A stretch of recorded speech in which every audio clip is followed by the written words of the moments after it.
పిల్లలకు ఫ్రీ అని చెప్పి పురుషుడికి డబుల్ ఛార్జ్ చేసి పిల్లల బస్ పాస్ల ధరలు పెంచితే మరి కుటుంబం మీద భారం పడుతుందా పడదా ఇది ప్రభుత్వం చెప్పాలి.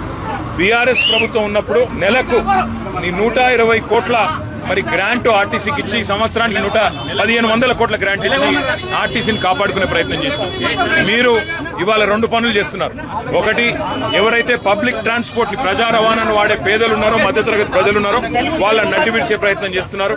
అట్లాగే మరొక వైపు ఆర్టీసీని ప్రైవేటీకరించే ప్రయత్నం చేస్తా ఉన్నారు. కార్గో సర్వీసులు గతంలో 100 కోట్లు అర్జించేది సంవత్సరానికి ఆర్టీసీ కార్గో.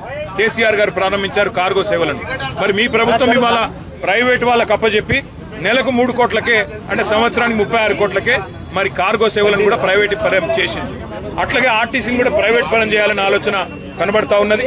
ఒక కుక్కను చంపే ముందు పిచ్చి కుక్కను ఎట్లయితే ముద్రేస్తారో ఆర్టీసీ నష్టాల్లో ఉన్నది అని చెప్పి ఇవాళ ఆర్టీసీని ప్రైవేటీకరించే ప్రయత్నం ఏదైతే రాష్ట్ర ప్రభుత్వం చేస్తున్నదో తప్పకుండా దీన్ని బీఆర్ఎస్ పార్టీ తరఫున నిరసిస్తున్నాము. తప్పకుండా ఈ పెంచిన ఛార్జీలను వెంటనే తగ్గించాలని డిమాండ్ చేస్తున్నాము.